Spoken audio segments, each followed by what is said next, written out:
Você está ouvindo o canal Sem Direitos Autorais.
Você está ouvindo o canal Sem Direitos Autorais.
Você está ouvindo o canal Sem Direitos Autorais.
Boa noite, gente. Carla Luquizic, da Classmaker Educação. Espero que esta noite encontre todos vocês bem. E aqui nós estamos com a nossa convidada, com a doutora Elaine de Sarno. E nós vamos falar hoje sobre... Vamos falar sobre TDAH. Eu ia falar mitos ou verdades, mas eu sei que a Elaine vai falar sobre mitos e verdades e vai explorar bastante o assunto. Então, você que está aí na nossa live assistindo, o pessoal dos grupos que me mandaram mensagem ao longo do dia, divulguei para vocês, podem fazendo as suas perguntas, deixem aí nos comentários que a gente vai passando para a Elaine vai respondendo, e depois a Elaine sempre costuma dar uma passadinha depois e dar uma olhadinha na resposta, ela sempre concorda, ela sempre ela qualifica a resposta dela. É essa maneira que a gente interpreta isso, ok? Então, para a gente começar, eu vou passar para vocês a nossa agenda de lives, ok? E depois vamos passar para o Alex, ele vai dar algumas mensagens, alguns recados rapidinho. E aí a Elaine vai entrar e vai conversar um pouquinho, porque eu estou vendo que tem bastante gente nova aqui. Então a Elaine se apresenta um pouquinho para falar sobre a trajetória dela, assim como muitos comentaram que acharam muito interessante aquela linha de raciocínio da Elaine, quando ela estava advogando e ela queria entender o porquê certas pessoas faziam certas coisas. E aquilo começou a instigar essa vontade dela aprender e entender como a mente funcionava. O pessoal adorou, Elaine, aquilo que você explicou, como que a coisa surgiu, né? Aquele insight, aquele mindset, como é que a coisa funcionou. Então, aí hoje, se você puder, você repete para a gente de novo, tá? Que tem bastante pessoas novas. Bom, boa noite. Vamos lá, então. Boa noite para a Elaine, boa noite, Alex, por vocês estarem aqui. E nós vamos para a nossa agenda. No dia 30 de novembro, segunda-feira agora, nós vamos ter aquele evento que se chama Open Mind na Educação, Jogo da Velha 1. Por que Jogo da Velha 1? Porque nós vamos ter outras. Então, nós vamos convidar as pessoas para participar e vamos propor painéis, ok? Então, o nosso painel do Open Mind na Educação do dia 30 de novembro, segunda-feira agora, vai ser com o tema A Sala de Aula. E para isso nós convidamos o Elis Merlin. Elis Merlin, meu Deus, eu tenho que acentuar esse E. Vamos estar aqui com Elis Merlin, vamos estar com o Benê Moreno e a doutora Cláudia Lopes aqui nesse painel. Como vocês me perguntaram se nós vamos fazer aqui um painel falando um pouquinho sobre as comorbidades, dessas dificuldades de aprendizagem, eu já vi o que vocês me perguntaram, achei muito interessante, só que eu ainda não entrei nesse assunto nem com o Alex e nem com a Elaine. Nós vamos fazer aí um painel buscando 2, 3 psicólogas em áreas diferentes para estar batendo um papo, mas eu ainda não conversei com eles sobre isso, porque a gente está entrando aí em dezembro, janeiro, eu sei que o pessoal dá uma parada, então nós vamos fazer sim esse painel, mas a gente vai conversar, ok? Bom, no dia 2 de dezembro, eu vou estar apresentando uma live para vocês aqui junto com o Alex, falando sobre Educação 6.0 ou Educação Plus, educação que já está implantada nas escolas fora do Brasil. No dia 7 de dezembro, vamos estar aqui com o Jean Rafael Tonciak, falando sobre o uso do games como ferramenta de letramento digital.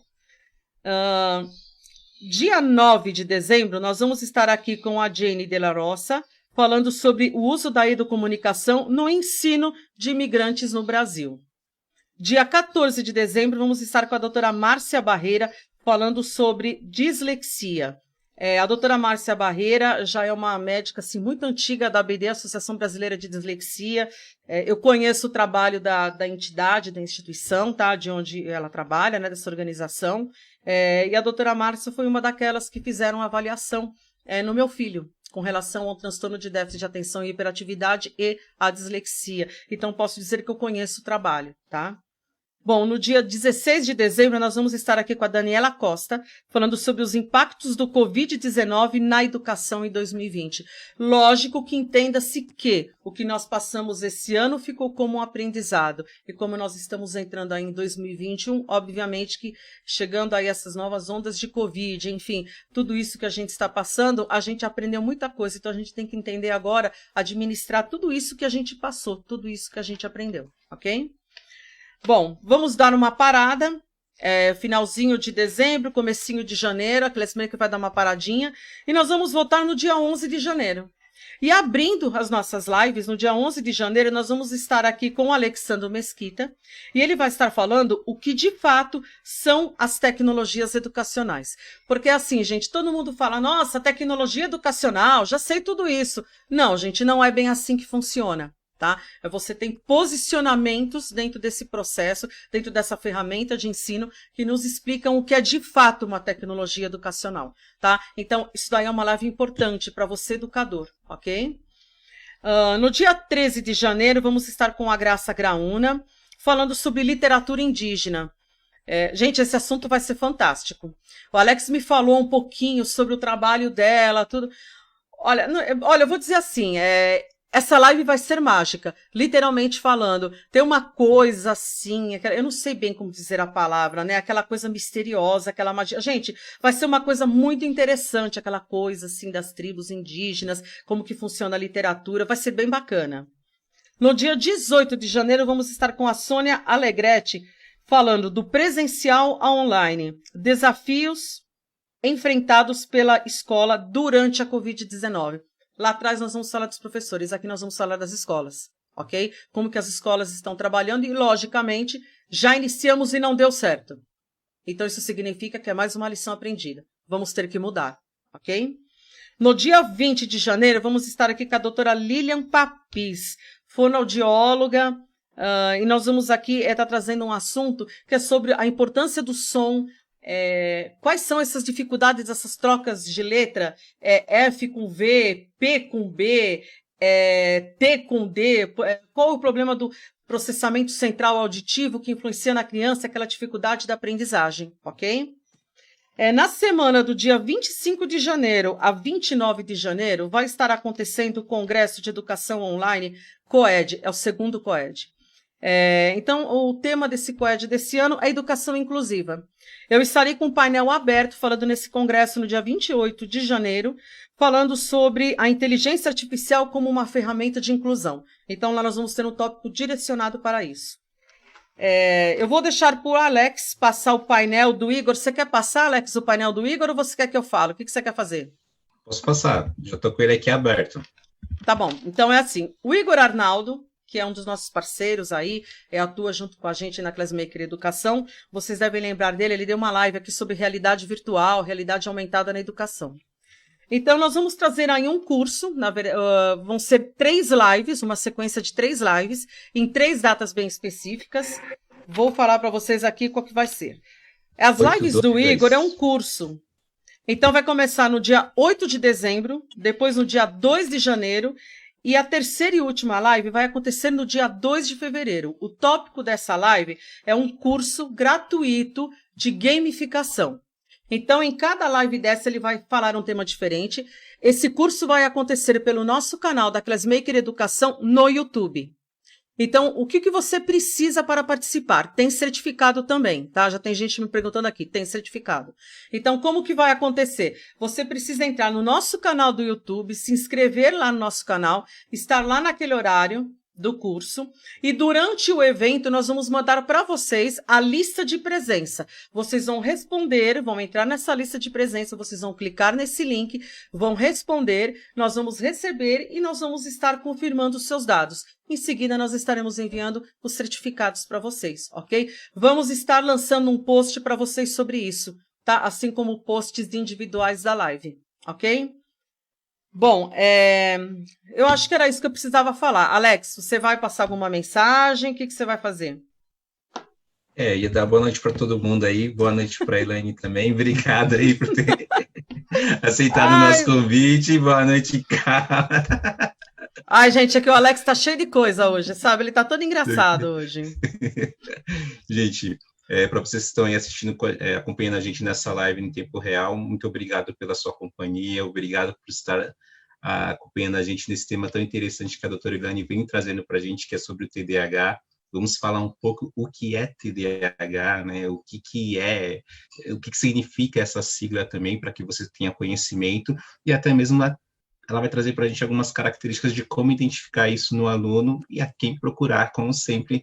Ela sempre traz para a gente aí uma informação completa sobre todas as possibilidades do tema relacionado à psicologia esse universo tão maravilhoso de se explorar, ainda mais na área educacional. Então, muito obrigado mais uma vez, doutora Elaine, a você que está nos assistindo. E, bom, já vou passar a bola para você, pedindo para você se apresentar por gentileza, e ao final já responde para a gente, doutora, o que é o TDAH? Primeiramente, boa noite, obrigada pelo convite. Estou muito feliz de estar aqui com você e espero poder fazer vocês entenderem um pouquinho mais de TDAH. A Carla falou sobre minha trajetória. Realmente, a minha primeira formação foi direito e música, vamos dizer assim. Eu estudei piano desde os 3 anos de idade, porque, né, era interessante. Aí eu fui fazer faculdade de Direito e Música, abandonei a música porque eu não gostei do curso e continuei o Direito. Eu me formei, prestei concurso público, passei para promotora na comarca de Jundiaí, mas eu acabei não assumindo. E o que me incomodava no Direito é que as pessoas acusavam. No direito, pouco se defende, mesmo a defesa, ela é um tipo de acusação, né? Para você defender um, você tem que destruir o outro. E isso acabou me incomodando, né? E eu queria entender qual é a motivação que as pessoas tinham para cometer um crime, né? Que levavam elas a essa atitude máxima de matar, de roubar um filho. E aí eu decidi abandonar o direito e fazer a psicologia. E cá estou na psicologia desde então. Bom, vamos começar. O que é o TDAH? TDAH é uma sigla que se refere a transtorno de déficit de atenção e hiperatividade. É uma doença crônica, cujos principais sintomas são as atividades motoras excessivas, isso no quesito hiperatividade, falta de desatenção e dificuldade de controlar os impulsos. Geralmente, as pessoas que têm TDAH, elas são muito ansiosas e impulsivas. Nisso se caracteriza a dificuldade de controlar os impulsos.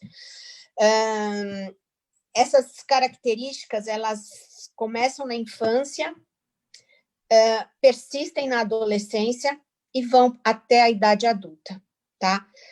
Como eu disse, é uma doença crônica. E ela gera interferências em todas as áreas do neurodesenvolvimento, que são detectadas durante a infância ou durante a adolescência. Se não são tratadas, as crianças e o adolescente são mais vulneráveis a outras doenças mentais como comorbidade. Calcula-se que 5% da população de crianças tem um TDAH. Com relação ao gênero, na idade escolar, mais ou menos 2 meninas para 1 menino. Na adolescência, é 1 a 1. E nos adultos jovens, que é final da adolescência, 17, 18 anos, o sexo feminino predomina em 2,1. O que causa o TDAH? O TDAH ele é multifatorial, né? São várias causas, tem um componente genético, principalmente mães, né?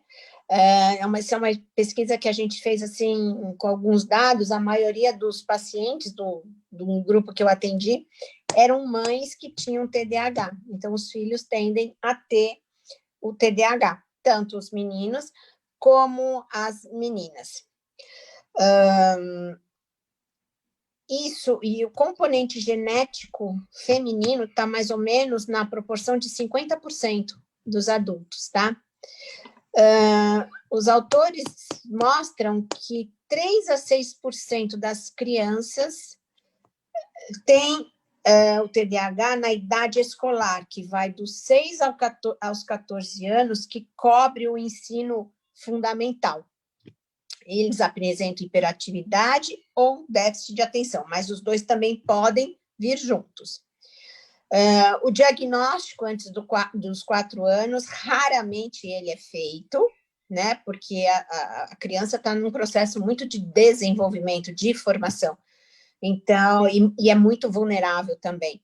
Então, o diagnóstico é feito com crianças mais velhas, mas mesmo assim, crianças podem desenvolver o TDAH muito precocemente. Com os adultos, mais ou menos, o diagnóstico é totalmente fechado aos 17 anos. Quais são os sintomas comuns, né? Eles deixam de prestar atenção em detalhes, comete erros por descuido em atividades escolares, de trabalho, durante as atividades, não escutam as pessoas que podem estar falando com elas, quem dirige as palavras a elas, tem uma dificuldade de seguir instruções e não terminam, por exemplo, a tarefa de casa, as atividades domésticas, e no adulto tem dificuldade de terminar também o trabalho. Elas têm dificuldade de se organizar para as atividades, para as tarefas, né? Elas são desorganizadas. Elas evitam ou não gostam de se envolver em tarefas que exijam muito esforço mental prolongado, principalmente as aulas escolares, que são prolongadas, né? A preparação de relatório, elas se incomodam, porque elas conseguem prestar atenção no máximo 20 minutos, depois a atenção voa. Eles perdem objetos facilmente, eles esquecem onde eles colocaram os objetos facilmente, eles são facilmente distraídos por estímulos externos. Por exemplo, pode estar estudando, mas está ouvindo que a mãe está conversando no outro cômodo.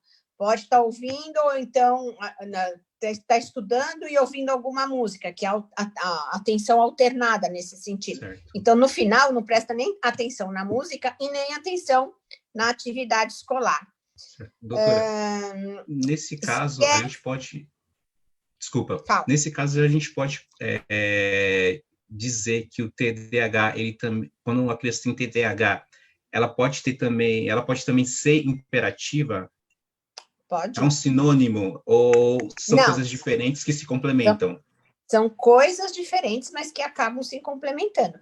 O H, a hiperatividade, ela se refere mais a atividades motoras. Eles ficam mexendo pernas, batendo lápis, se remexem, mudam as pernas, ficam mudando as pernas, se contorcem na cadeira, levantam e sentam com muito mais do que as pessoas que não têm a hiperatividade, têm dificuldades de esperar a vez deles. Por exemplo, tem dificuldade de esperar o que o outro está falando, sabe? Já que fica se batendo o pé, acabou, né? Eles correm ou eles sobem nas coisas, inclusive onde é muito inapropriado também. Eles são difíceis de se envolver em atividades calmas, eles gostam só de atividades ágeis, de atividades com alta, vamos dizer, alta emoção, com alta intensidade. Eles não conseguem ficar parados por muito tempo, tá? O TDA é a parte do déficit de atenção. Então, são coisas relacionadas à atenção. Podem ser desatentos e hiperativos? Podem. Podem ser só desatentos? Pode. Podem ser só hiperativos? Pode.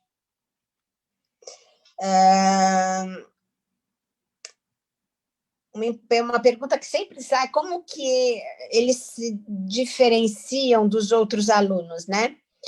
É na escola que o TDAH mais se manifesta, porque é o espaço das primeiras experiências sociais da criança, né? É um momento que ele aprende a exercitar os valores, a tolerância, como se comportar, as habilidades.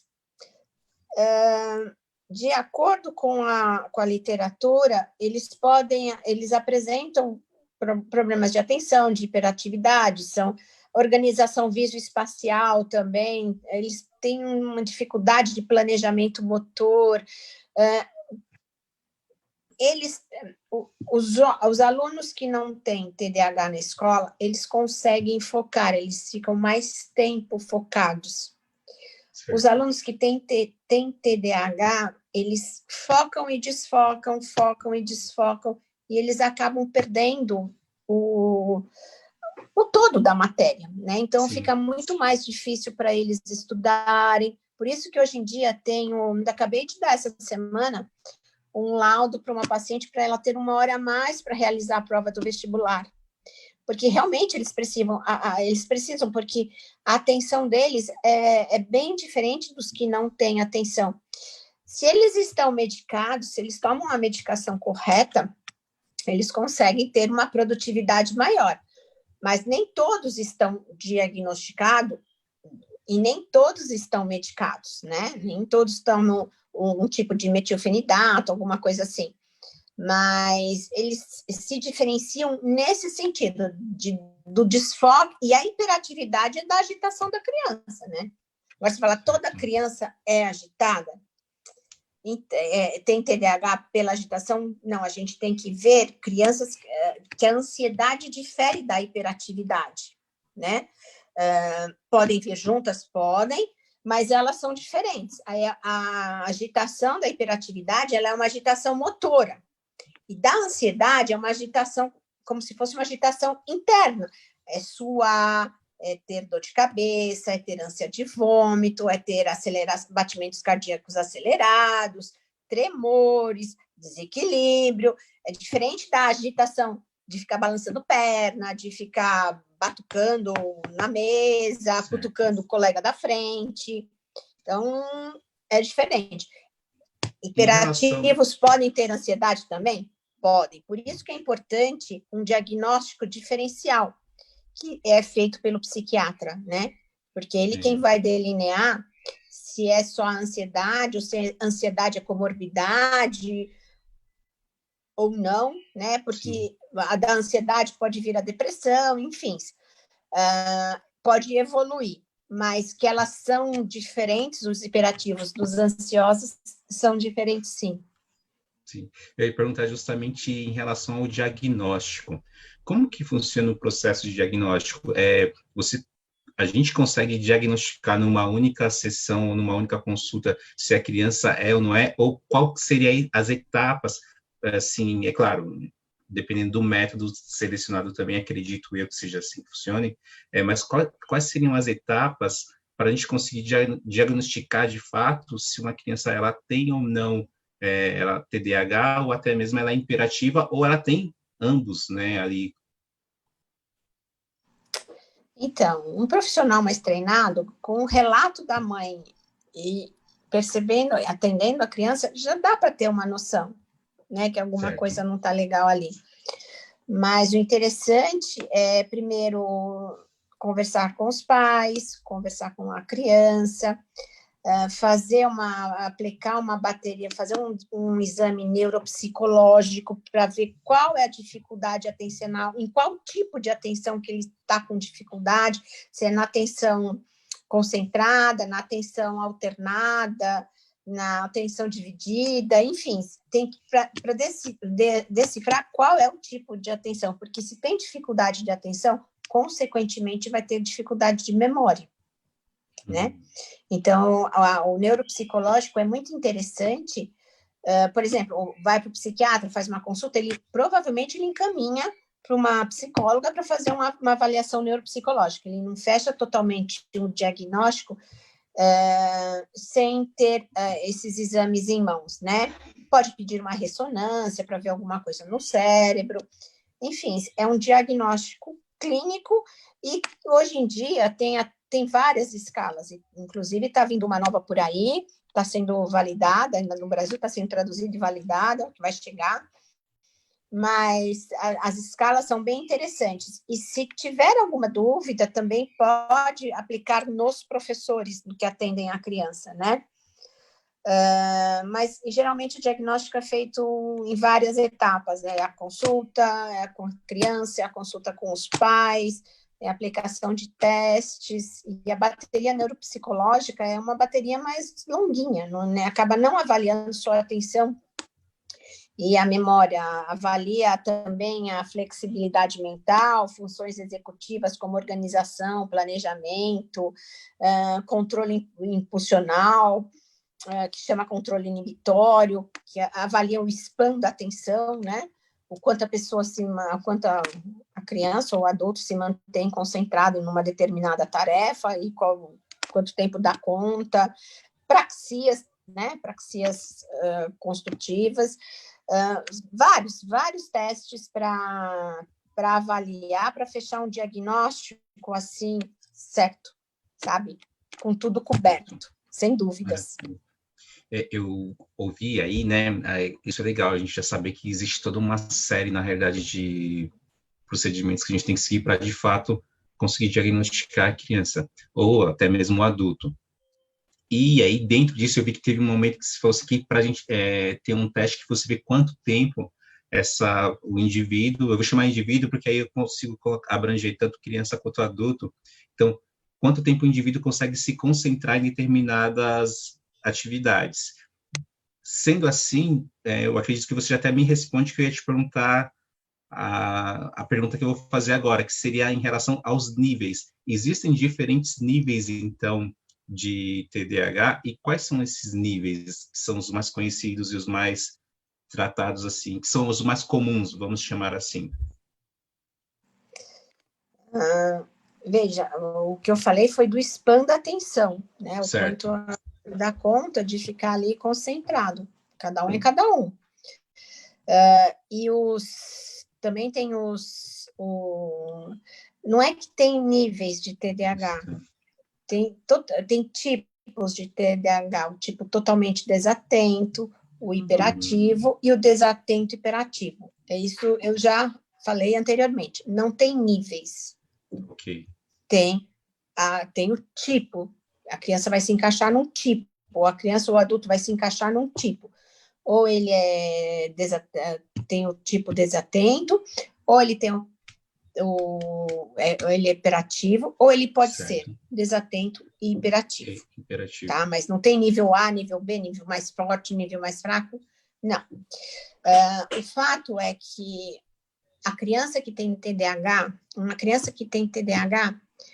ela vai adquirir algumas estratégias para lidar com isso, né?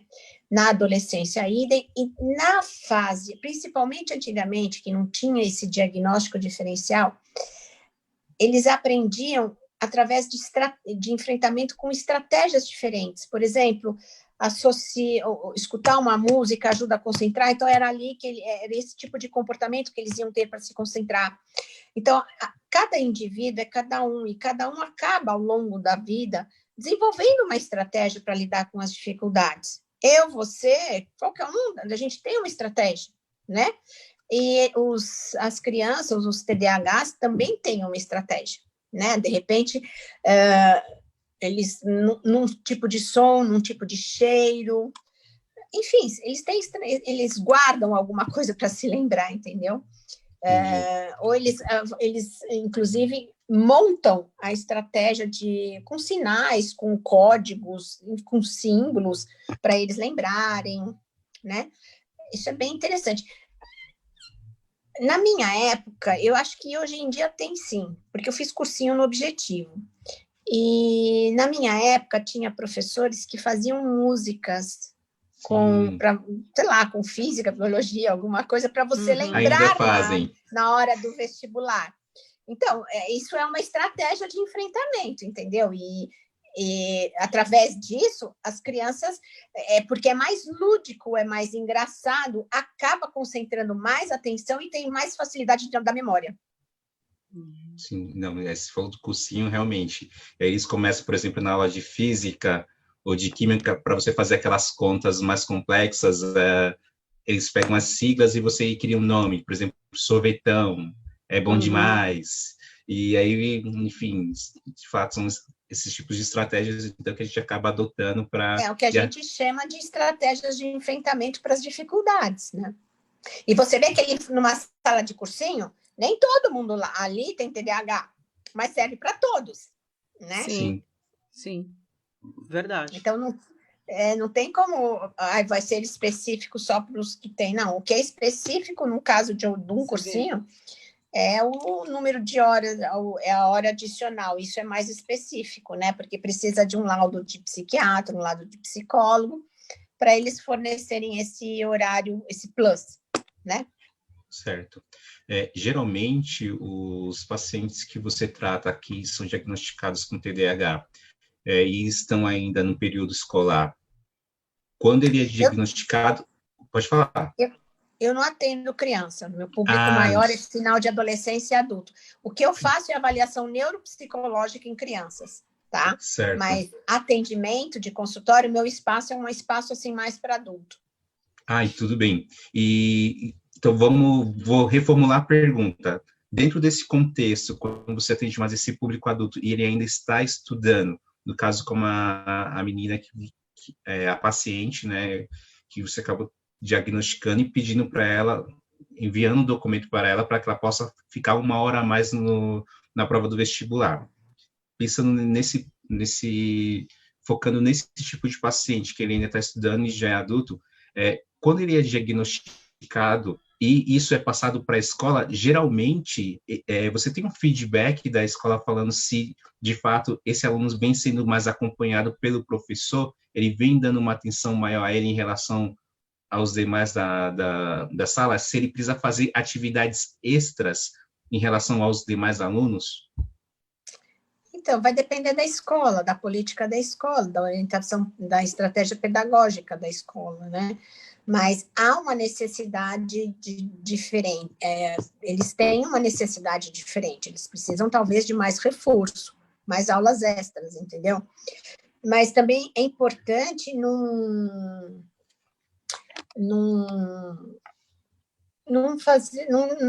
julgar, mas não diferenciar muito dos outros alunos, porque pode facilitar um bullying na adolescência, né? Pode facilitar um bullying no final da infância, no começo da adolescência.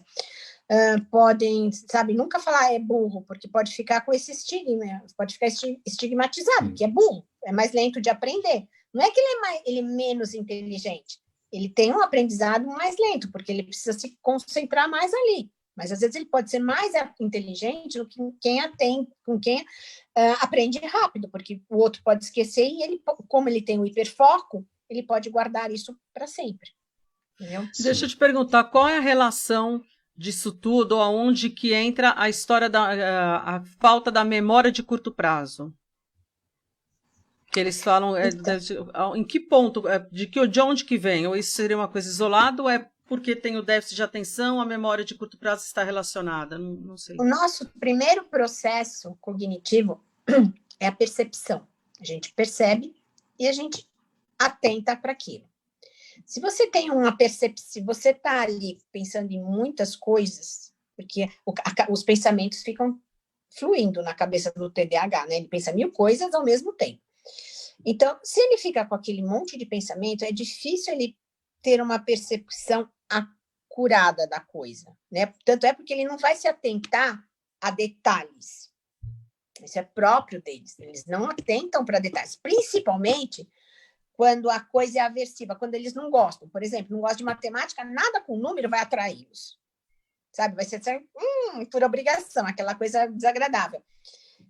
Se não tem a percepção e a atenção é deficitária, a memória vai ser comprometida, né? Porque se eles não têm atenção agora no que está acontecendo, como ele vai, depois de uma semana, que ainda é memória curta, como ele vai, depois de 15 anos, lembrar de uma coisa, se ele não se atentou lá na época? Não tem como, entendeu? Então, é isso, é a dificuldade de perceber, é a dificuldade de se concentrar, de se atentar para ele memorizar, porque você só vai memorizar o que você se atenta, né? Uhum. O que você presta atenção. Ao mesmo tempo, por exemplo, quando eles têm um hiperfoco, quando eles gostam do assunto, eles são rápidos, sabe? Eles focam a atenção, eles têm memória, porque a coisa é mais motivacional para eles. É do Eles se interesse sentem deles, motivados, né? estimulados. Né? Que Do é interesse quando é deles. do Agora, interesse, a coisa vai mais do que bem, né? então, quando não é do interesse, eles tendem muito a procrastinar. E Eu- podem, muitas vezes, por exemplo, não concluir tarefas. Como, por exemplo, presta o vestibular para uma coisa, desiste. Começa a cursar o primeiro ano, não gostei. Vai lá, presta o vestibular para outro. Começa a cursar 2 anos, não vou lá, vou fazer um terceiro, entendeu? Eles têm dificuldade de terminar tarefas, dificuldade de terminar situações. Por isso que, às vezes, isso acaba impactando muito na performance no trabalho, entendeu? Uhum. É legal porque eu estava vendo esses dias um pôster nos grupos que a gente faz aí de educação e tecnologia, e teve uma professora que postou o seguinte, que a dificuldade é muito grande de alguns educadores em se conectar com os alunos. Então, no pôster, a mensagem era a seguinte: a gente aprende com quem a gente consegue se conectar. Então, ali você via a figura do educador como, de fato, um conector, alguém que vai motivar, de fato, esse aluno, mostrar para ele a parte legal, a parte boa de aprender aquele conhecimento, e a partir daquilo ali você motiva esse aluno realmente a aprender. Eu acredito que isso também venha a funcionar, principalmente com esses alunos que têm maiores dificuldades em relação a se concentrar devido a ser diagnosticado com TDAH. Então, você precisa conseguir se conectar com aquela pessoa que está repassando o conhecimento. E é uma tarefa que não é fácil. Realmente, o professor tem que estar muito disposto a querer conseguir captar a atenção de todos ali naquele momento. O educador tem que estar também conectado com a família da criança, né? Isso que eu ia perguntar agora. Quais são as estratégias que o educador pode adquirir ou utilizar justamente para ele conseguir essa conexão com esse aluno em si? Sabe, de repente chamar para conversar, perguntar quais são as dificuldades que ele está tendo no momento e não julgar a criança, não falar, isso é besteira, isso você vai aprender fácil, você é inteligente. Não é assim. Tem que ter uma atitude acolhedora da criança, entender que aquilo para ela é uma dificuldade. Não é que ela é preguiçosa, que ela não quer fazer nada. Você sabe que a gente escuta muito isso, Elaine. A gente escuta, inclusive, de outros professores, escuta justamente sobre isso, de direção, de gestores de escolas que são despreparados, e eles falam mesmo. Eles falam isso que é um não, preconceito muito grande, sabe? É uma falta de conhecimento muito grande, porque se a criança não tem um acolhimento, ela fica se sentindo sozinha, abandonada. Sim. Então, tipo assim, não tem motivação para aprender, não tem motivação para insistir. Muitas vezes, assim, os outros alunos da sala, de um aluno, né, que tem toda essa dificuldade em uma sala de aula, a gente escuta, eu como professora, muitos anos, eu escutei muito isso nas salas de aula, né, escutei muito isso até de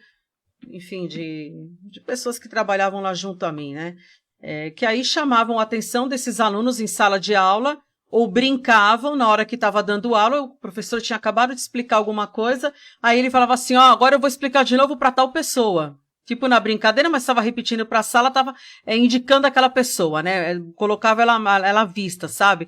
A pessoa se sentia desconfortável. E aí os alunos percebiam isso. E aí, o que você disse? Tinha aquelas brincadeiras na sala. Às vezes esse aluno que tinha dificuldade estava fazendo prova. Eu vi várias vezes isso acontecer. E os alunos, sabendo que ele perde o foco, que ele perde a atenção, eles justamente jogavam um lápis do lado dele que estava fazendo prova. Ele parava de fazer e olhava o lápis. Quando ele voltava para a prova, ele não sabia o que ele estava fazendo. E aí mas aí já tinha perdido tudo. Aí não adiantava falar, puxa, para que você faz? Você vai lá, você recolhe, olha, para que você fez isso? Mas acabou. Aquele momento passou, não vai voltar. A dificuldade para voltar era muito grande. E você escutava mesmo, né? Professores falando, olha, esse aluno ele é acomodado, ele é folgado, ele é vagabundo, ele não quer estudar, entendeu? E assim, falam mal desse aluno para os pais. Ouvi muito isso também. Falam mal desse aluno para os pais. Você vê o preconceito e o estigma, sim, né? Tem. Chamar a criança de burra. Se a criança ouve desde a infância que ela é burra, como ela vai se sentir futuramente? Não tem autoestima nenhuma. Não. Então, é um comportamento totalmente infame, vamos dizer assim. É repreensível, lógico que é. Sabe, mostra a incapacidade da pessoa e a falta de empatia de se colocar no lugar da criança. Sim. E tentar ajudar nesse momento, sabe? Sim, porque sim. Não é vagabundice, não é que são folgados, não é que são preguiçosos, não é nada disso. Eles têm dificuldade, e essa dificuldade tem um diagnóstico. Eles não estão brincando, não estão inventando isso. Eles têm. Isso é um déficit aqui no córtex pré-frontal. Então, mas não é ele a que gente plantou ali a dificuldade. A gente via realmente, eu via muito isso daí, eu passei isso daí com meu filho, ouvi isso daí de vários professores, e ele né, enfim, ele já tinha laudo desde pequeno, desde o 4º ano que ele já tinha laudo, e eu ouvi isso daí, né, enfim, e aí entra aquela questão da autoestima, né, se eles têm um problema de autoestima assim, muito grande. E aí você tem que ficar, enfim, todo mundo fala, mas a vida inteira tem que cuidar. Então, se a coisa aconteceu lá atrás e ele ficou traumatizado, ele fica se sentindo... Ele não tem, a autoestima dele é baixa, é quase nenhuma. Eu não consigo mesmo, já que eu não consigo, então deixa, né? Então, a fala vai mais ou menos nesse caminho, né? Aí você, lógico, aí todo mundo fala assim, mas tem que gastar dinheiro com psicólogo para tratar a autoestima. Eu falei, tem sim, tem que fazer terapia, gente, porque ninguém sabe... Ninguém tem noção do que é viver com uma pessoa assim. É muito difícil. São pessoas difíceis para você viver. A família tem que saber trabalhar junto com eles, entender até onde vai na hora que você tem que recuar. Você entendeu? Porque é uma dificuldade grande, né? Não dá para pedir 3, 4 coisas ao mesmo tempo. Não dá para falar. Tem que ser assim no picadinho, tem que ser no fatiado. Olha, vai lá, faz isso, tal coisa, faz tal coisa, por favor.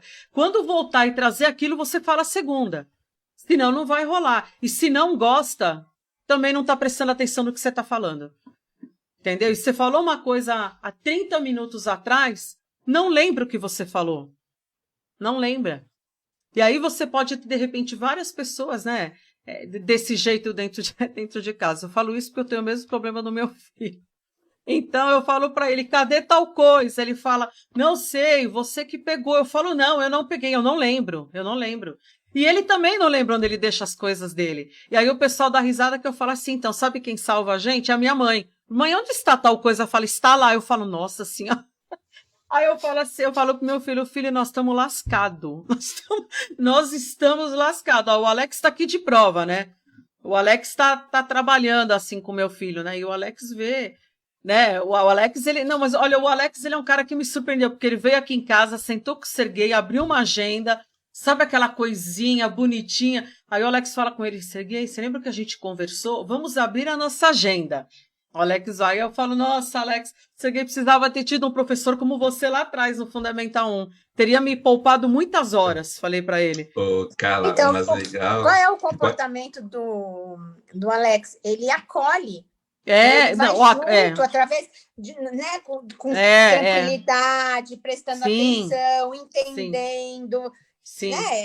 Ele cria um ambiente afetivo e interessante para ele estudar, para ele aprender, né? Não é um ambiente aversivo que é falar, vou explicar a segunda vez por fulano.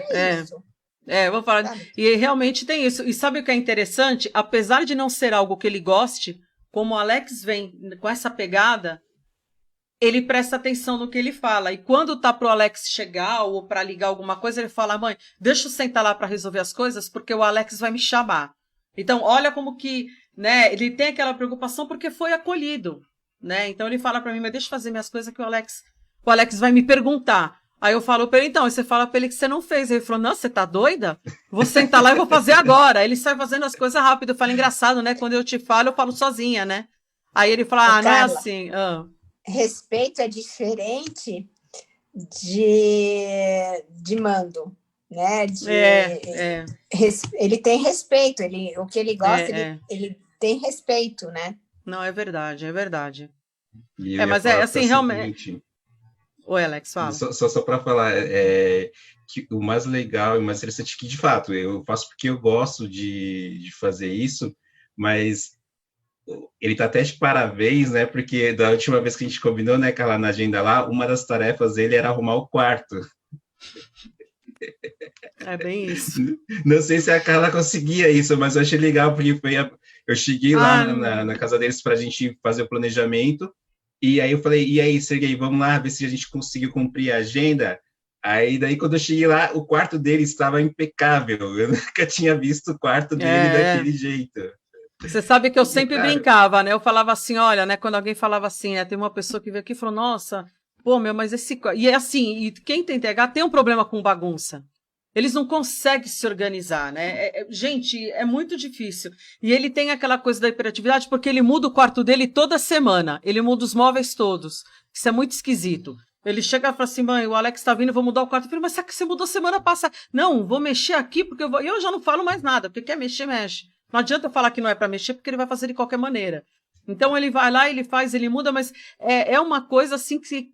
Né, enfim, que você fala e eu percebo que realmente ele gosta dessa atenção. Eles gostam dessa atenção. Que é uma coisa diferente, né? Ele está de parabéns porque ele está conseguindo, de fato, seguir a agenda dele assim, de forma exemplar. Então, eu parabenizo ele e peço para que ele continue. Toda semana o Alex parabeniza. O Alex fala assim, Serguei, parabéns. Você arrumou o quarto? Ele falou, mas eu ainda tenho que fazer umas coisas. Ele fala, aí eu falo pro Alex, você conseguiu que eu não consigo todos esses anos, né? Porque é aquela briga. Alex, o que você faz é dar reforço positivo. Isso é bom. Tá? É o reforço positivo. Ai, que horror. Agora, Carla, quando você difícil, fala Elaine, que tem dificuldade de se organizar e planejar, a organização e o planejamento são funções executivas. São, vamos dizer assim, são funções mais refinadas da cognição. Tá. Isso é sintoma, a dificuldade de se organizar, de se planejar. Geralmente eles chegam atrasados porque não conseguem se colocar no horário, tudo. Isso é sintoma, tá? Não é porque ele quer ser assim. Isso é sintoma, tá? E o Alex continua dando reforço positivo aí, que isso ajuda muito. É verdade. Você sabe que ele faz terapia, né? Meu filho, ele faz terapia há bastante tempo porque é algo que sentiu a necessidade. Problema de baixa autoestima, aí os outros não entendem, coloca para baixo, sabe? A molecada tira um sarro, ele se sentia mal, então ele foi fazer terapia. Então, assim, foi uma coisa que mudou totalmente, né? Foi muito bom, né? É uma coisa que eu acho que todo mundo deveria fazer terapia. Porque é uma coisa que ajuda, é uma coisa que a gente fala, mas que coisa, hein? Vai gastar dinheiro com terapia? Sim. A gente gasta, sabe por quê? A vida muda, né? As perspectivas mudam. Aquela história de você conversar e a pessoa te dar uma outra perspectiva daquele assunto, e aí você para e fala, puxa, é mesmo, hein? Eu não tinha pensado nisso. Você passa a refletir, né? Então, assim, eu escutei muitas vezes, inclusive, eu escutei isso, bom, enfim, de uma médica, do meu filho que estava tratando ele, inclusive eu tirei dessa médica, graças a Deus, que a filha dela tinha essas dificuldades, né? E a médica, ela tinha raiva de professor. A filha dela foi reprovada há 4 anos. É toda aquela história que a gente já sabe, né? E aí aquela história. Aí eu cheguei no consultório com meu filho, e aí ela perguntou a minha profissão. Quando ela começou a falar da filha dela, imediatamente eu falei, eu não vou falar. Eu percebi que ela tinha um problema com o professor. E aí o meu filho, assim, muito rápido, antes de eu pensar, ele falou, minha mãe é professora. Elaine. A impossibilidade aí, a impossibilidade. Elaine, você não tem noção. Cada vez que a gente ia naquela consulta que eu entrava, eu ficava tão quietinha, Elaine, para ver se estava num dia bom de todo mundo. E às vezes estava num dia bom, eu entrava e saía super bem. Às vezes eu entrava e ela começava a falar que os professores... Sabe, ela falava isso para mim, não sei, sabe? Não sei, nem sei te explicar por que sentido ela falava. Mas ela dizia assim, ele já fez fono? Tá, ele está fazendo fono. Ele está com uma psicopedagoga? Sim, ele está com uma psicopedagoga. Ele já está com uma psicóloga? Está com uma psicóloga. Aí ela falava assim, a minha filha não gosta de fazer nada disso. Aí ela falava assim, nossa, mas quanto... Ela falava isso pra mim na minha cara, nossa, mas quanto dinheiro você gasta? Eu falei pra ela, mas é necessário. Ele precisa de tudo isso para ele poder viver melhor, né? Para ele poder ter sucesso e lá na frente não ser uma pessoa revoltada porque não alcançou o objetivo dele, né? E ela falava, ela não gostava dessas coisas e falava na frente dele, e eu achei que aquilo não estava funcionando. Não estava dando certo. né? E aí teve uma época que eles vão entrando na adolescência, não quer mais tomar o remédio, né? Por várias, não quer que os outros saibam que toma remédio, ele não queria mais tomar remédio. E aí, né, eu não tinha aquela motivação por parte dela. Na verdade, ela falava assim: a minha filha não toma mais remédio até hoje. Você está entendendo onde eu quero chegar? Então aquilo começou a me prejudicar, né? Tudo aquilo que eu vinha fazendo, eu estava indo por água abaixo. E eu tive que sair. Eu tive que trocar de médico porque a coisa não estava dando certo. E a gente encontra realmente coisas assim. Agora, quando os psicólogos falam para a gente, olha, é bom ele começar uma terapia, é bom, isso aqui é um caminho, é bom ele ir para uma psicopedagoga, olha, tá com uma dificuldadezinha, vai para fono, tenta dar esse amparo, tudo. Então, veja, é importante você fazer. A gente sabe que é difícil. Não é fácil você pagar tudo isso de profissional, mas precisa, gente. A vida dessas pessoas ganha um outro significado.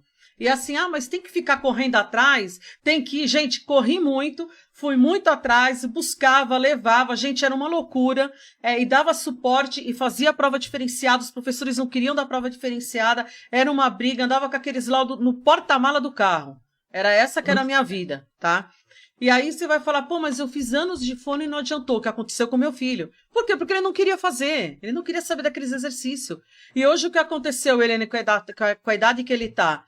Ele viu que ele precisa, que não está rolando. Ele voltou sozinho. Ele chegou para mim e falou, vou voltar para a fono. Eu falei, jura mesmo? Ele falou, vou. Eu falei, por quê? Ele falou, porque o pessoal não entende o que eu falo. Ele falou isso para mim. Aí ele falou, mãe, você volta comigo lá na fono de novo com a idade que eu tô? Eu falei, eu vou, filho, nós vamos lá. Voltamos na fono de novo.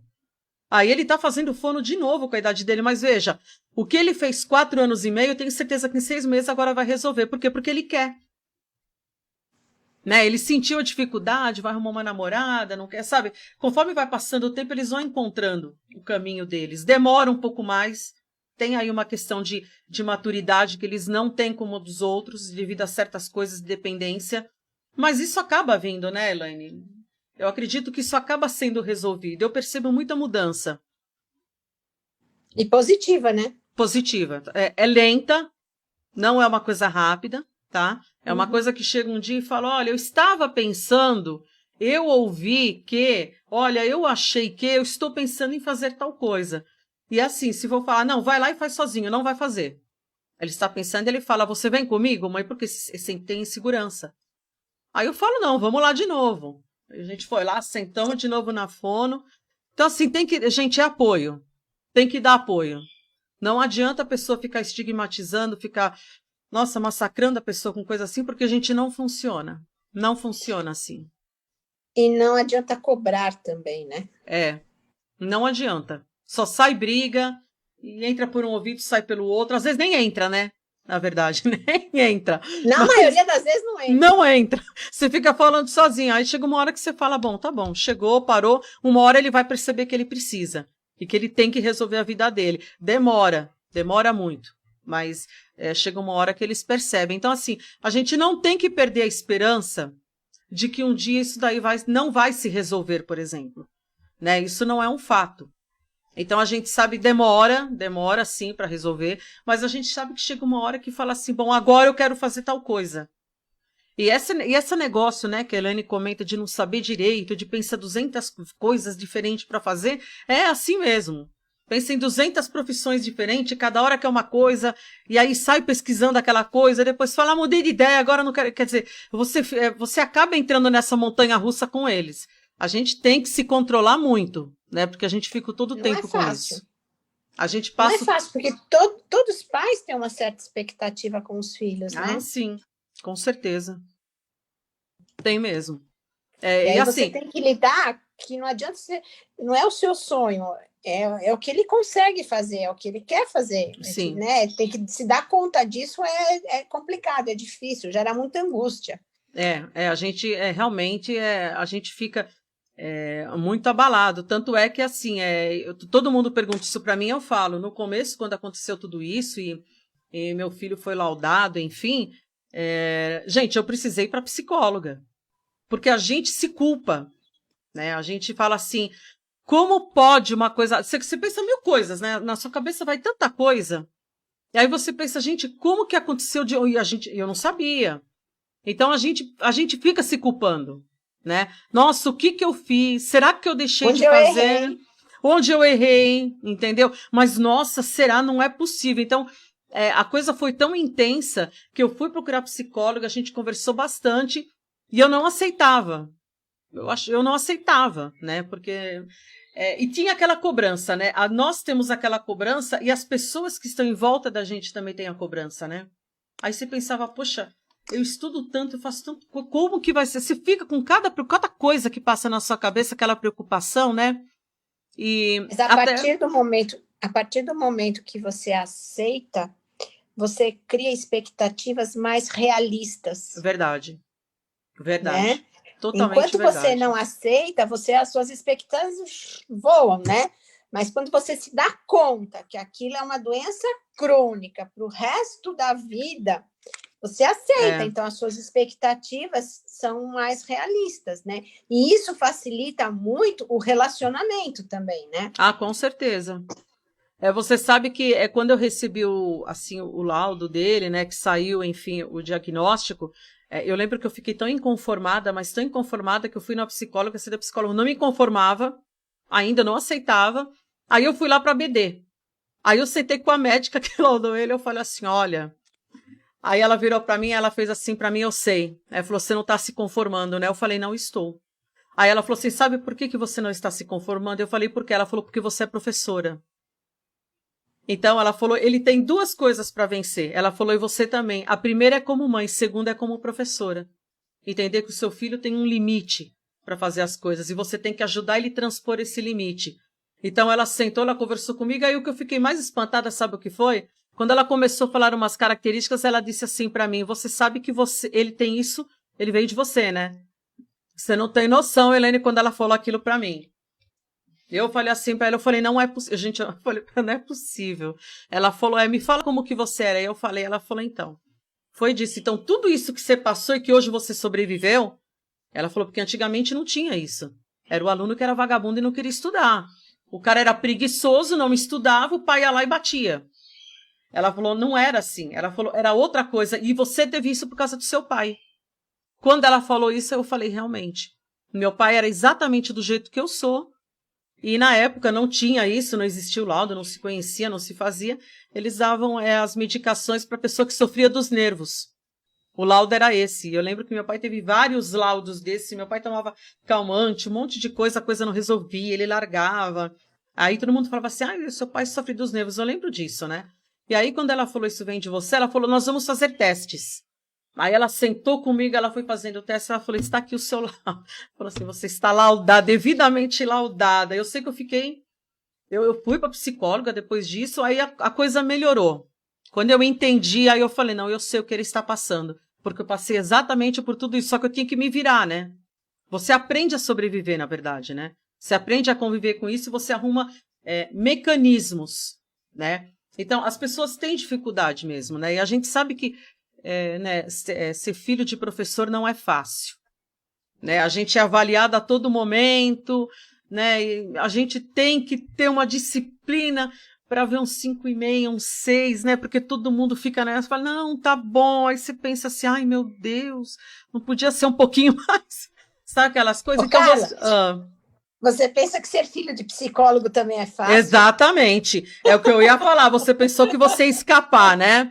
Então, imagina você ter uma mãe psicóloga e ela vai chegar e perguntar para você, mas o que aconteceu? Você vai pensar umas 3 hipóteses, no mínimo. Ele pode contar 3 coisas diferentes. Aí, nas 3 coisas, ele vai ficar olhando no rosto dela. Eu tomo cuidado quando eu falo as coisas com a Elaine. E olha, a gente se conhece. Gente, eu sou muito precavida, eu piso em ovos. A Elaine me pergunta uma coisa, eu penso, deixa eu ver, tá bom, é assim, entendeu? Mas é verdade, gente, não é fácil. Ter mãe professor não é, ter mãe psicóloga não é. Alex, como que era na sua casa? O Alex não assume, tá? Mas o Alex tem um déficitzinho de atenção também, eu já falei isso pra ele. Então, gente, mas é engraçado essa questão do déficit de atenção, porque eu vou falar, quando eu era criança, eu lembro muito bem de dar ouvidos a algumas dicas que os professores davam para a gente desde a 4ª série, por exemplo. Eu tinha uma professora que ela falava o seguinte, olha, você quer aprender a escrever bem? comece a ler bastante. Ah, você não gosta de ler livros e tal? Leia gibi, você já vai ter uma noção de como começar um texto, como dissertar alguma coisa, como criar uma boa história. E eu ficava com algumas dicas que eles davam na mente, e eu passava a seguir essas dicas de fato. Então, sempre que eu tinha oportunidade, eu lia um gibi, eu pegava um jornal, e, assim, de fato, isso me trouxe uma facilidade para criar histórias e também para organizar o pensamento na hora de repassar o conhecimento, que até hoje eu utilizo. Então, É eu ainda não fui verdade. diagnosticado. Olha, mas o Alex é um cara muito. Olha, Elaine, ele me surpreende. Ele é muito organizado. Ele é aquele cara que escreve, põe o papel, prepara ali, ele bota aquilo numa forma temporal. Eu fico vendo ele fazer as coisas. Às vezes o Alex fala assim: não, Carla, senta aqui, vamos planejar. Aí ele começa a montar as coisas. Eu falo: não, tudo bem, Alex, isso eu sei, isso eu já sei que tem que fazer. Ele falou: não, vamos planejar. Então, assim, é engraçado como tem perfis diferentes, né? E os perfis acabam se ajudando, né? Se todo mundo tivesse esse tipo de coisa em casa, eu acho que a gente não teria tantas dificuldades. É o que eu falo, que eu gosto bastante da Carla, que é o seguinte, que era assim, vamos fazer, e vamos planejar primeiro. E aí, complementa. Ela me puxa para ação e eu, calma. É verdade, é verdade. É importante, pessoal, é muito importante se organizar para realizar as ações. Então, de fato, e também é importante a gente fazer, porque não adianta você só ficar no planejamento se você não tira do papel. É por isso que a gente fica frisando também aqui, né, nessa questão. Mas o que vocês falaram é muito importante. As pessoas precisam se dar conta desse gap, dessas dificuldades, encarar de frente e buscar um tratamento adequado.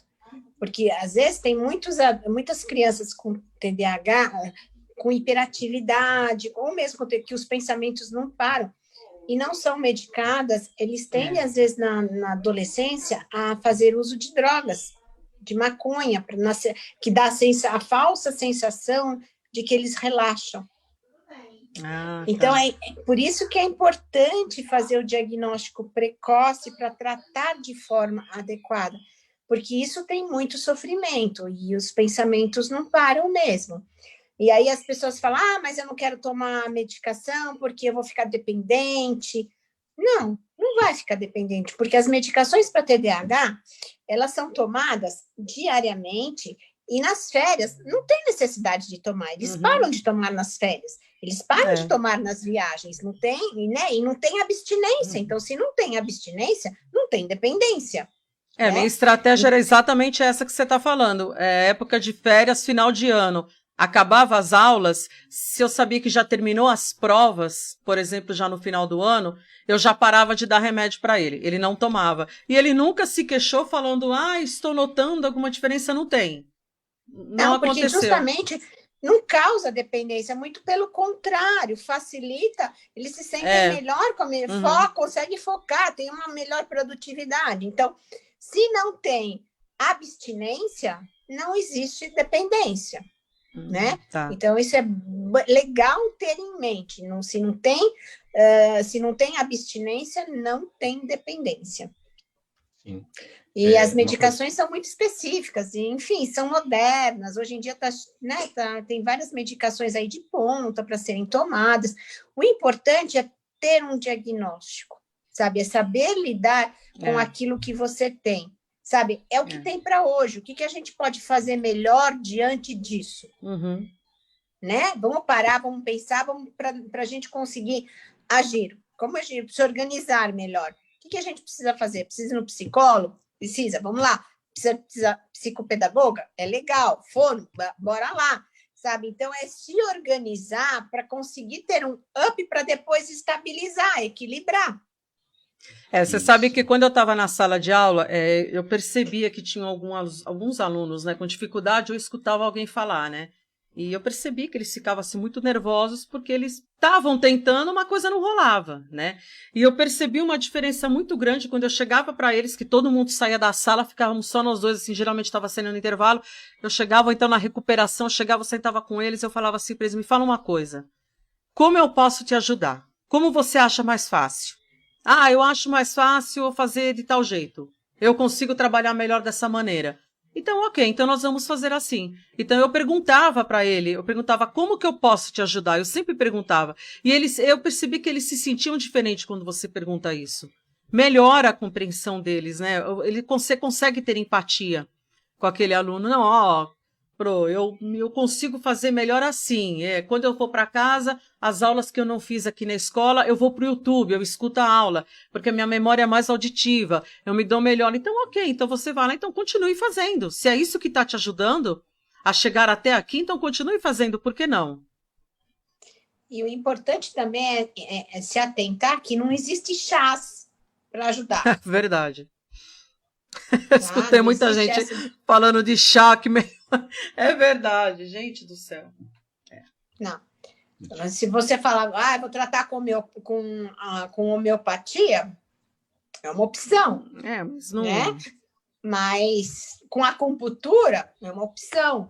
Né? Tem estudos que mostram que isso tem resultados positivos. Agora, tomar um chazinho...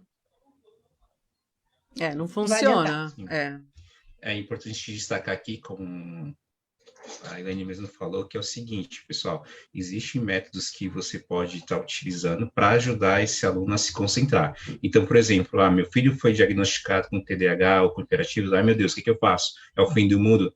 Não é o fim do mundo, desde que você comece o tratamento e você comece também a usar dessas estratégias para que ele consiga aí superar as expectativas. Então, há uma forma, de fato, dele conseguir ter uma vida normal, mas o que é normal, né, nesse mundo? Também tem essa, né? Só para fazer uma provocação aí. O normal é da subjetividade de cada um, né? Então, né, é isso mesmo. E aí, ele consegue ter uma vida vencedora, vamos chamar assim, que ele vai conseguir conquistar os goals dele, os objetivos dele. Então, ele vai conseguir de fato conquistar os objetivos que ele criou para ele na vida dele para ter sucesso, desde que busque-se um tratamento e que ele venha usar dessas estratégias que facilitam, de fato, ele executar as atividades que ele quer para a vida dele. Então, eu acho que essa é uma mensagem bem importante que a gente precisa deixar para você, pai, você, mãe, e até mesmo você, educador, que muitas das vezes se depara com um aluno nessas condições e não sabe o que fazer. Então, a escola também, a direção da escola, agora que já sabe o que fazer, procurar saber com os pais quando que esse aluno foi diagnosticado, e o que pode ser feito, como que a escola pode ajudar, e é claro que criar um ambiente também, como a Dani mesmo sugeriu, que é para não fazer uma diferenciação entre esse aluno, para que ele não venha sofrer também bullying, devido a essa, eu vou chamar de deficiência cognitiva. Não sei se está correta a colocação, qualquer coisa, doutora, me corrija, por favor. Mas não uma deficiência. Tá. Seria uma dificuldade? Seria uma dificuldade? Isso, maravilha. Eles não são deficientes, eles têm dificuldades. Então, vamos conceituar da forma certa, gente, essa dificuldade cognitiva. Pronto. É bom que eu vou aprendendo os termos, e isso é legal, né? Porque a gente acaba... Muitas das vezes a gente comete algumas gafes, vamos dizer assim, devido a gente não ter conhecimento, mas a gente também precisa ter a humildade para... Gente, como que se fala isso da forma correta, justamente para eu não ofender o meu próximo? É uma coisa que a gente precisa levar para a vida também. Isso que é interessante, e essas conversas sempre vêm nos dando essas oportunidades aí de fato, conhecer um pouquinho mais as características de várias áreas, justamente para a gente poder dialogar de igual para igual, vou chamar assim também, mas numa linha de respeito mútuo, isso que é bacana. Bom, doutora, e aí, se preparou aquela questão de mitos e verdades? Porque eu tenho uma pergunta aqui que ela está relacionada nessa questão de mitos e verdades. Por exemplo, se a mulher ingere substâncias químicas durante a gravidez, isso pode influenciar da criança ter ou não o TDAH? Depende de que substância química a pessoa ingere, né? Porque a gente sabe que hoje em dia tem psiquiatras especializados em tratar grávidas. Certo. Né? Porque já tem medicações que podem ser usadas durante a gravidez. Mas a gente sabe que não é aconselhável beber, não é aconselhável tabaco, não é aconselhado maconha, não é aconselhado cocaína, né? Enfim, tem várias substâncias que não são aconselhadas na gravidez, né? E tudo isso pode ter ou não, vai depender da genética de cada um também, entendeu? Mas é legal entender que já existe medicações específicas para trabalhar grávida, para trabalhar com grávidas, porque isso vai ajudar, inclusive, a evitar a depressão pós-parto também, né? Já vai estar mais instrumentalizado aí para uma possível depressão pós-parto, né? Mas é difícil dizer, entendeu? É a constituição de cada um. A gente traz 3 gerações e a gente leva 3 gerações.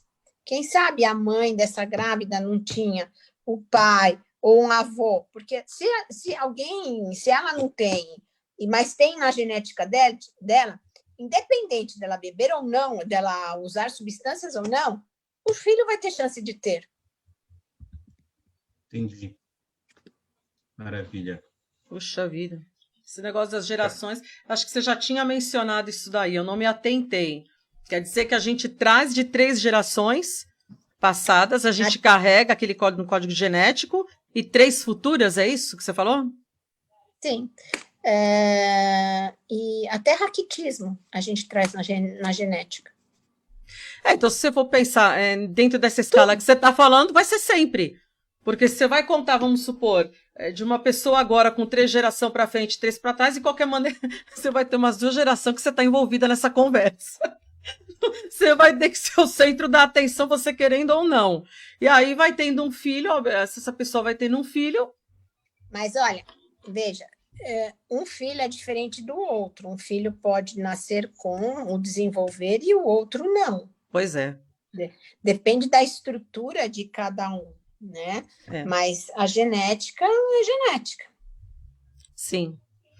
Eu acho assim que o que é importante, veja como é esclarecedor, né? A gente conversar com alguém que entende, né?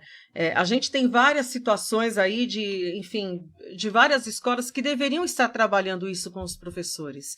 Eu acho que falar disso daí que a Elaine comentou, essa questão do bullying na escola em função disso, é muito complicado, como esse assunto vai ser abordado na escola. Eu já tive boas experiências e más experiências vendo essas coisas acontecerem.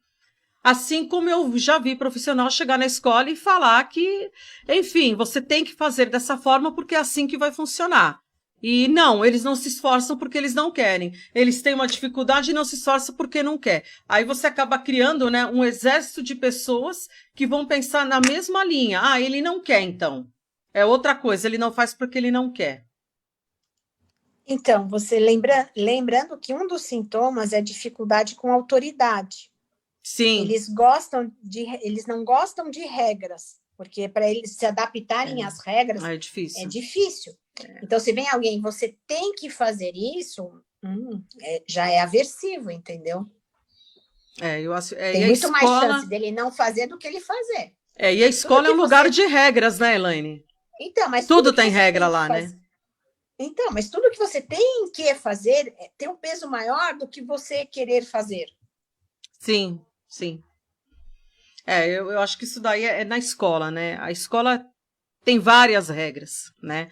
E a gente sabe que tem essa coisa de, nossa, não quero assistir a aula, né? Porque assim, já me falaram que eu tenho que fazer isso. E aí eles querem fazer aquilo que chama mais atenção para eles, né? Que é mais interessante para eles, né? Por isso que a criança tem que ter na escola uma educação semelhante à que ela tem em casa. Não adianta pais permissivos colocarem numa escola autoritária, ou pais autoritários colocarem numa escola mais flexível, né? Choca. Sim. Né?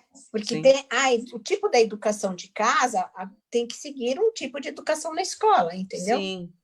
É por isso que vem aí aquela importância que a gente tem, né? Em que escola que eu estou colocando o meu filho, né? Como Exatamente. Que é a escola? E muitas vezes não adianta visitar a escola e eles apresentarem para vocês, gente, porque o dia a dia no cotidiano muda, né? Você vai ver uma outra realidade que aí você vai falar engraçado, né? quando eu fui lá não era assim. De repente a coisa muda, não é que muda. É aquela história de você vai ouvir aquilo que você quer ouvir. Né? Quando você vai lá, você vai falar, eu gostaria que fosse assim. Ah, mas a gente é assim. Entendeu? Você então... sabe o que me atraiu para eu colocar meu filho na escola que ele sempre que ele estudou até o 3º ano do ensino médio? É que quando eu fui visitar a escola, aqui no bairro tem feira de quarta-feira, né, no caso. Eu cheguei na escola, eu entrei numa sala, a professora estava sentada no meio da sala com as crianças em volta, eles mexendo num peixe. Tá. Então, tipo assim, é uma descoberta guiada, não... Porque eu sempre aprendi decorando. A minha educação foi baseada em escolas que eu tinha que decorar, e, enfim, era aquilo. E eu devolvia na prova para o professor, exatamente do jeito que ele falava. E eu não queria isso para o meu filho. Eu queria que eles tivessem uma aprendizagem mais profunda das coisas, né? E na hora que eu vi aquela professora sentada e eles mexendo no peixe, sabe, descobrindo isso, eu achei o máximo. Eu falei, essa é a escola. Você vê como que é importante, né? Mas a gente precisa conhecer a escola, entendeu? Precisa. A escola tem que estar alinhada com o tipo da família. Sim, não é verdade, eu concordo com você. Faz toda a diferença para o aluno querer estudar, né? Ou até para ele se recuperar em muitos momentos. Exato. Né? Ele se recuperar, ter autoestima. Para ele ter a alegria de ir para a escola. Exatamente. Você sabe que o meu filho passou por uma fase que quando a gente ia sair de casa para ir para a escola, todos os dias de manhã ele tinha um mecanismo de defesa. Então, muitas vezes a gente saía, ele não queria mais ficar lá. E ele era pequenininho, tá? Então a gente, pequenininho assim, acho que estava no 5º ano, né? 4º, 5º ano. Ele ia, 6º ano, ele ia para a escola. Quando a gente chegava na porta da escola que eu estava estacionando, ele falava para mim, esqueci a mochila.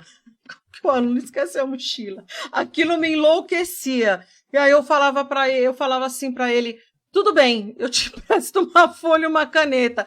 Ele falava assim, mãe, você não entendeu. Se eu esquecer a mochila, eles vão me anotar na pasta. Se me anotar na pasta, eu vou perder a nota na média. Eu vou perder de qualquer jeito, porque quando eu chegar sem a mochila, eu vou para a pasta. Aí eu entendi que o mecanismo que a minha escola tinha de pasta era cruel. Era absurdo, não fazia sentido. Aí o que eu falei para ele? Eu falei, ok. Falei para ele, você vai para casa então, eu chamo um táxi e você vai para casa. Ele falava assim, por quê? Eu falei, porque se você faltar, você não vai para pasta. Olha, Elaine, como que a gente também acaba, né, arrumando coisas, né? E tinha vezes que a gente ia sair de manhã, ele sentava no hall da entrada e falava para mim, tô com enxaqueca.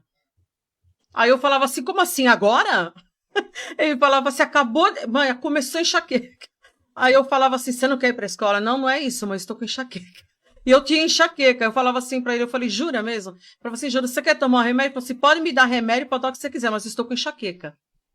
O que eu ia falar? Eu falava, tá bom. O que eu ia dizer pra ele? Entendeu? Você não tinha... às vezes ele estava indo para a escola, ele vomitava na van. Mãe, passei mal, tem que ir embora. Então eu falava, às vezes eu chegava para ele e falava assim para ele, fala a verdade para mim, né? A coisa foi meio induzida, essa história, né? Ele falava assim, não, eu estava passando mal mesmo, muito mal, tal, e ele não queria ir. Então ele arrumava mecanismos de defesa para não ir. Foi naquele momento que eu falei, eu preciso mudá-lo de escola. Eu falei, porque não está funcionando. Eu percebi que o problema era a escola. Eu falei, eu tenho que tirar ele. Aí eu percebi que eu tirei e ele melhorou. Aí eu falei, poxa, mas por que eu mudei de escola e melhorou? Né? Era uma coisa assim, né? Que, enfim, aí eu fui conversando com outras mães, porque lá eu era mãe. Eu não era mãe e professora. Na outra escola eu era mãe e professora. Então tinha uma diferença crucial nessa história, né? E na outra escola eu era só mãe. Então isso facilitou muito.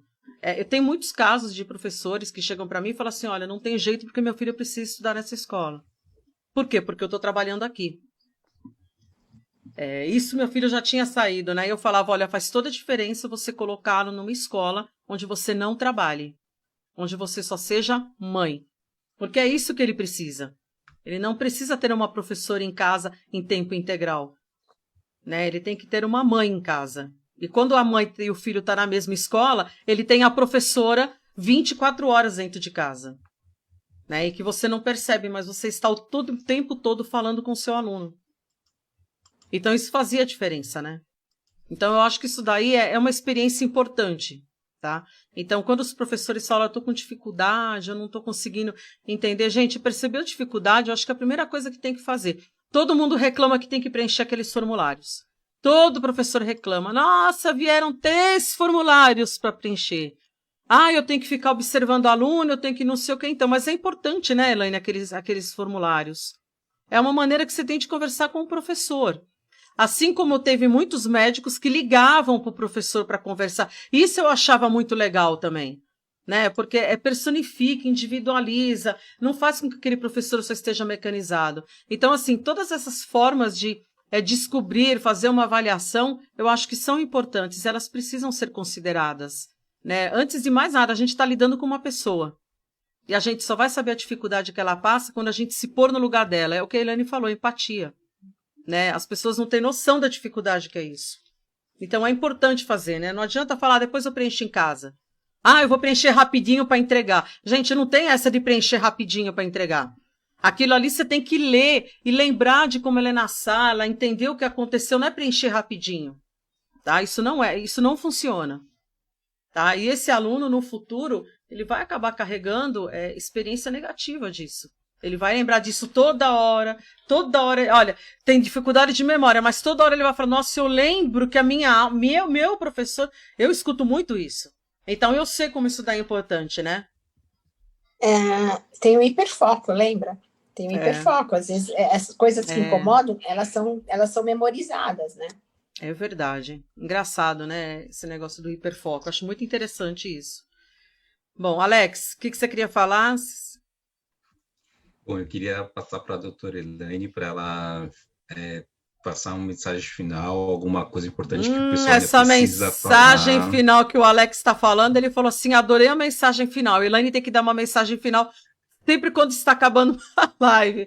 Falei, eu preciso falar isso para ela lembrar. Pois é, não lembrei. Lembra aquela historinha que você contou no final da outra live? Lembra disso? Da história do porco-espinho? Isso, do porco-espinho. Você contou a Serve história? para essa também.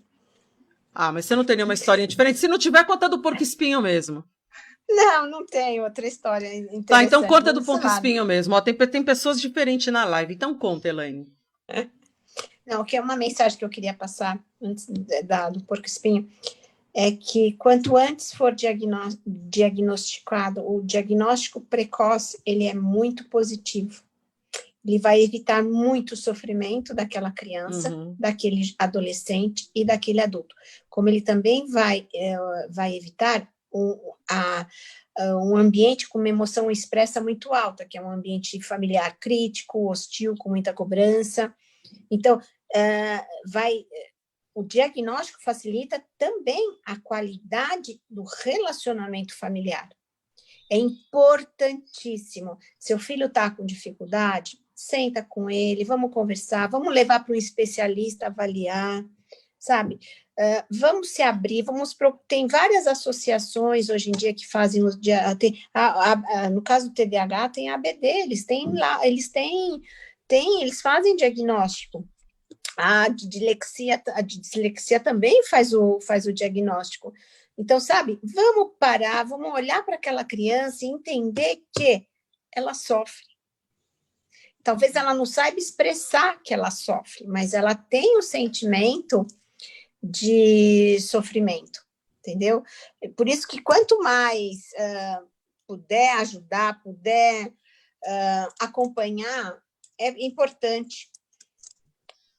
E a medicação não causa dependência, não vai deixar a criança com dificuldade sei lá, não vai criar mais dificuldades, né? Eu acho que aceitar a dificuldade e olhar de frente para ela com afeto, com consideração, com empatia. Porque isso faz sofrer, a criança sofre, e na maioria das vezes elas não sabem expressar. Essa agitação toda que elas podem sentir com a hiperatividade é muito ruim. Isso cansa, e um cérebro cansado não consegue aprender direito. A gente percebe pelo cansaço quando elas vão dormir, né? Elas dormem, muitas vezes, quando elas não estão medicadas, elas dormem muito rápido e de forma muito cansada. Elas dormem mesmo. Pegam, assim, no sono muito rápido. A gente percebe isso. É o cansaço mental. É aquele esforço que passa o dia inteiro se esforçando para fazer algo, né? Ela tentando, né? Tentando manter aquilo, tentando fazer aquilo. E realmente é isso. Ela não consegue. Não é que ela não quer. Ela não consegue. Ela tem uma dificuldade maior, né? De fazer isso. Exatamente.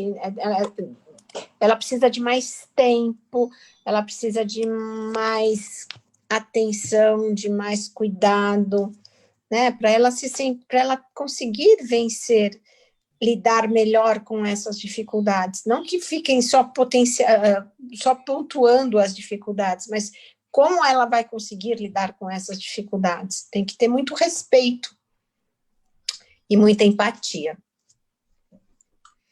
Bom, a lenda do porco-espinho. Durante a era glacial, muitos animais morriam de frio, né? E os porcos-espinhos, percebendo isso, eles tinham opção, ou eles se autoagasalhavam, ou eles morreriam de frio também. E eles começaram a dar um jeito de se aconchegar um ao outro para manter uma temperatura mais quentinha, para eles não correrem o risco de morrer. Mas mesmo assim, mesmo eles tentando se acolher, eles têm espinhos, né? E ao se juntar, um pode machucar um pouquinho o outro. Mas isso que é importante, cada um tem as suas dificuldades, pode doer um pouco no outro, sim, mas o junto faz a coisa melhor, sabe? Uhum. O pai, a mãe, a criança, o professor, o psiquiatra, o psicólogo, todos juntos fazem um trabalho melhor.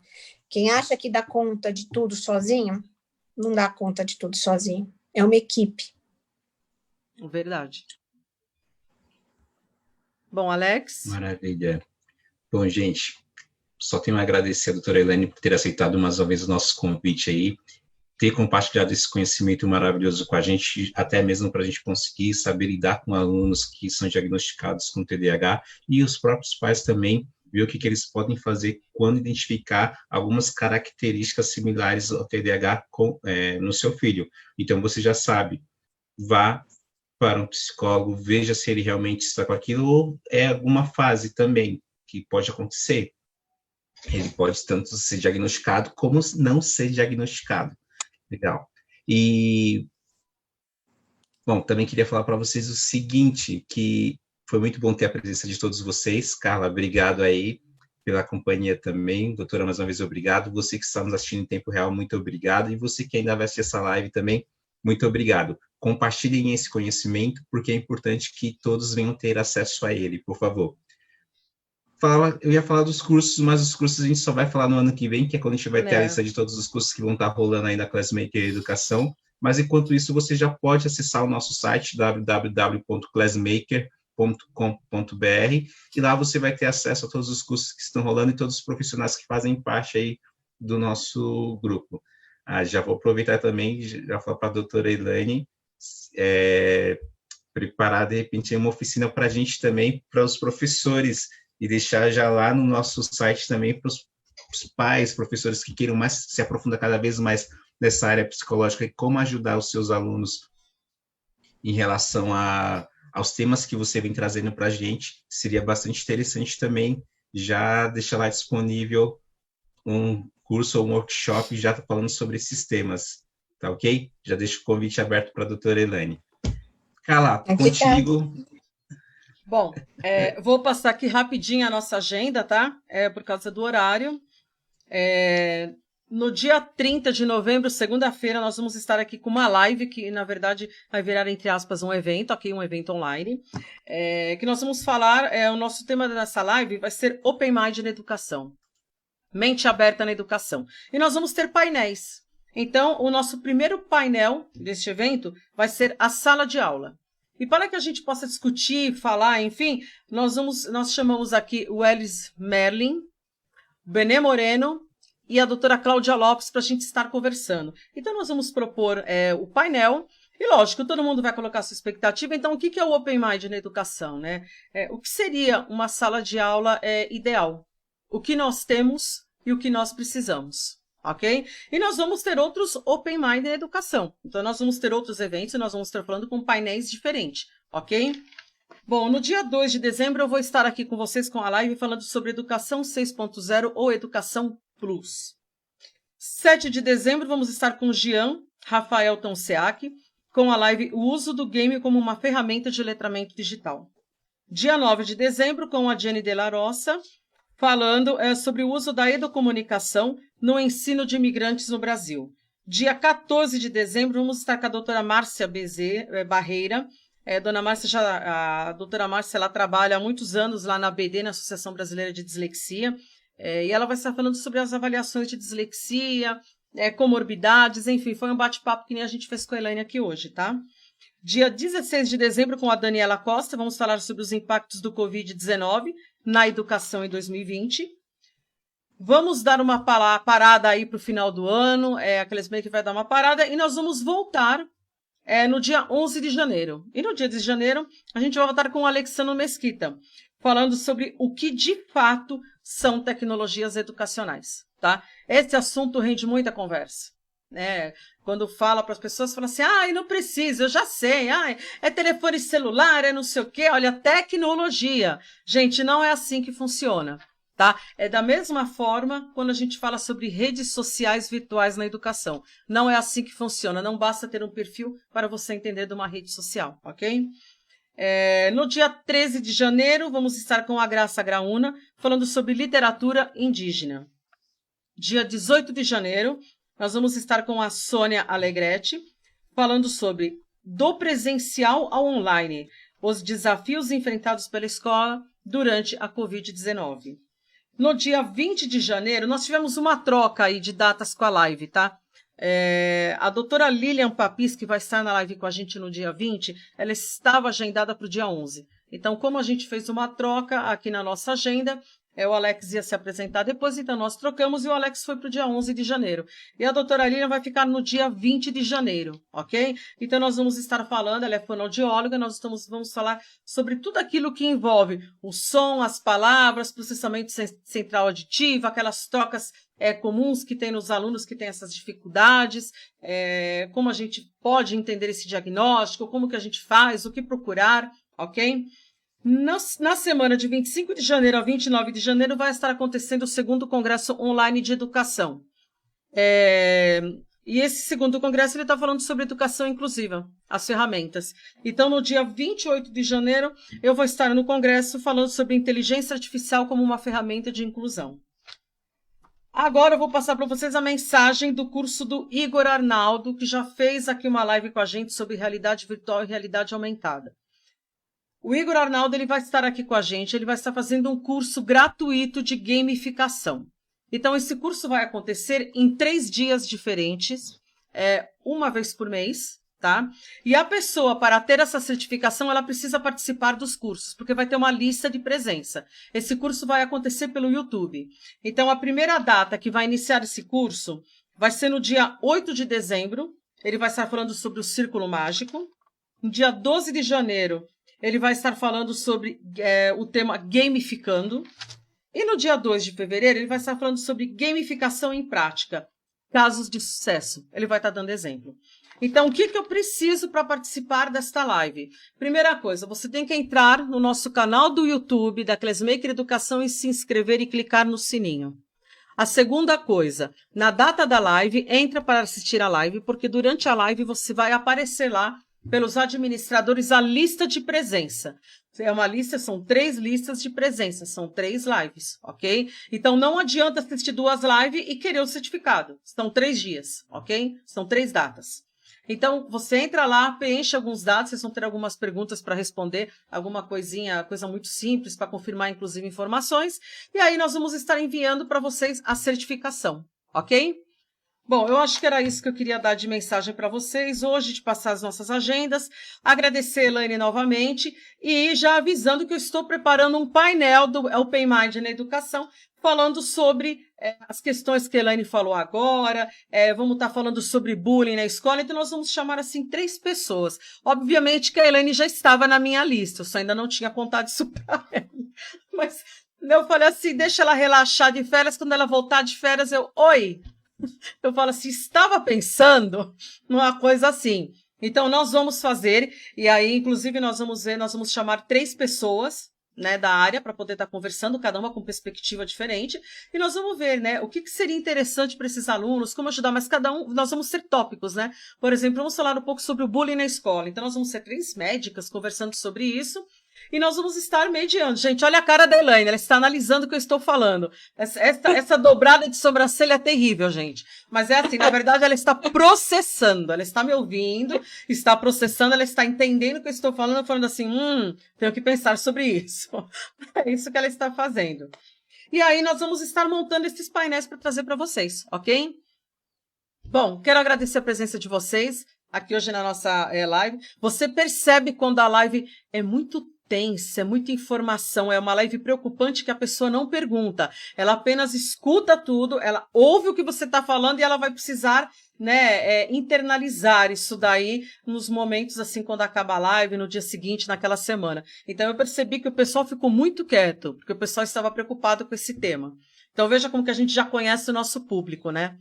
Bom, gente, quero agradecer vocês, quero agradecer a Elaine por ter estado aqui com a gente de novo, quero agradecer o Alex também.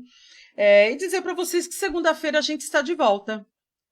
Vou abrir aí o canal agora para a Elaine se despedir e depois para o Alex. Eu queria agradecer a oportunidade de participar e estamos aí para o painel, né? Sabia que ela ia... Sabia que ela ia falar desse painel, sabia. Gente, ó, Elaine, por favor, depois você deixa nos seus contatos, por favor, seu telefone, o e-mail que o pessoal pode entrar em contato, onde você costuma atender. Isso daí é interessante, o pessoal confia muito naquilo que a gente mostra, naquilo que a gente traz para eles, né? Eu tenho muitas pessoas que falam que passaram a ter uma outra visão de assuntos que elas imaginavam que elas sabiam. Eu escuto muito isso. E hoje, ao longo do dia, pessoas do grupo de TDAH passaram mensagens para mim no Messenger. Eles falaram assim, estamos tensos com esta live. Por que eu sei que eles falaram? Eles têm preocupação se aquilo que eles ouviram antes não bate com agora. Eu entendo eles. Eu entendo, né, essa tensão. Tem outros que falaram assim, nossa, meu filho, o professor falou, vai correr atrás dos diagnósticos, eu estou muito perdida. Então, eu entendo esses pais, porque eu também já estive assim. Então, assim, Elaine, deixa o seu contato para quem quiser tirar uma dúvida, de repente. Eu deixei aí nos comentários para vocês o site da organização do TDAH, tá? Eu não botei da ABD ainda, eu vou deixar para colocar, posso até colocar depois, mas eu estou deixando a ABD para estar mencionando ela na live com a doutora Márcia Barreira, tá bom? Alex. Gente, tchau, tchau.